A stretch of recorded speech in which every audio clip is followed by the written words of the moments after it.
USPAP page 194. Ethics rule, conduct continued. Number 13. Use of qualitative terms. Question. Does USPAP permit appraisers to use terms that reflect a scale such as high, low, good, or the like? Response. Yes. USPAP does not prohibit the use of such qualitative terms in an appraisal report. However, the conduct section of the ethics rule states, an appraiser must not use or rely on unsupported conclusions relating to characteristics such as race, color, religion, national origin, gender, marital status, familial status, age, receipt of public assistance income, handicap, or an unsupported conclusion that homogeneity of such characteristics is necessary to maximize value. Appraisers should exercise care to avoid comments in a report that may be perceived as biased or illegally discriminatory. Factual descriptions and qualitative terms allow the users of a report to draw their own conclusions. The use of terms that reflect a scale such as high, low, good, fair, poor, strong, weak, rapid, slow, average, or the like should also provide contextual information that properly explains the frame of reference and relative position of the subject property on the scale. For example, if absorption is stated as rapid, the context of the rating should also be cited. Rapid relative to what? Additional guidance is provided in Advisory Opinion 16, Fair Housing Laws and Appraisal Report Content. Number 14. Conflicts of interest. Question. The principals of a local mortgage company propose to acquire an appraisal firm and have the appraisal firm complete assignments for the mortgage company. Is this a conflict of interest for the appraisers completing assignments for the mortgage company? Response.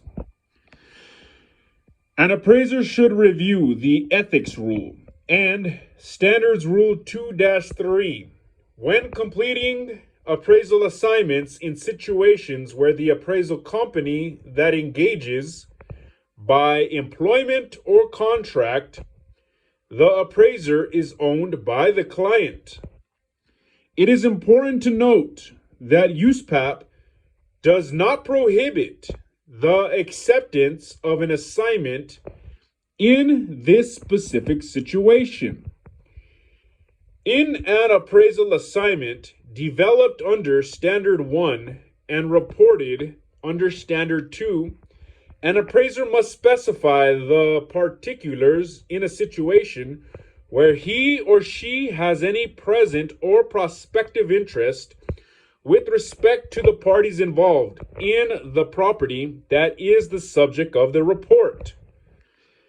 The engagement of an appraiser by an appraisal company that is owned by the client or by owners of the client does not in and of itself mean that the appraiser has an interest or bias with respect to the property or parties involved.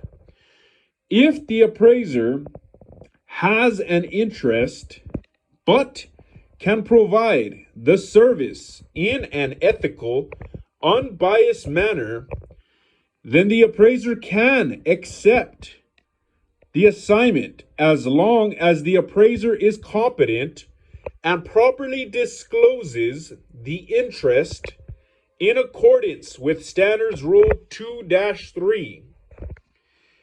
If the appraiser's interest in the property or the parties involved in the assignment prevents the appraiser from providing an unbiased service, then the appraiser must not accept the assignment because it would be a violation of the ethics rule and parts of the appraiser's certification in Standards Rule 2-3.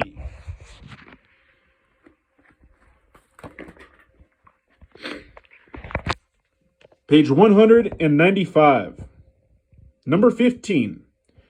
Disclosing prior appraisal of a property. Question. I occasionally receive requests to appraise a property that I have appraised in the past. Since the ethics rule requires me to disclose all prior services that I performed within the 3 years prior to the date of acceptance of the assignment,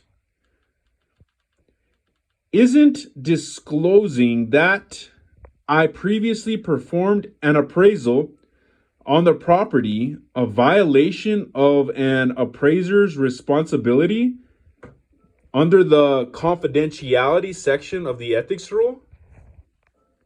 Response: generally no. The confidentiality section of the ethics rule prohibits, with some exceptions, the disclosure of confidential information or assignment results prepared for a client. The mere fact that an appraiser appraised a property is not confidential information as defined in USPAP. However, the appraiser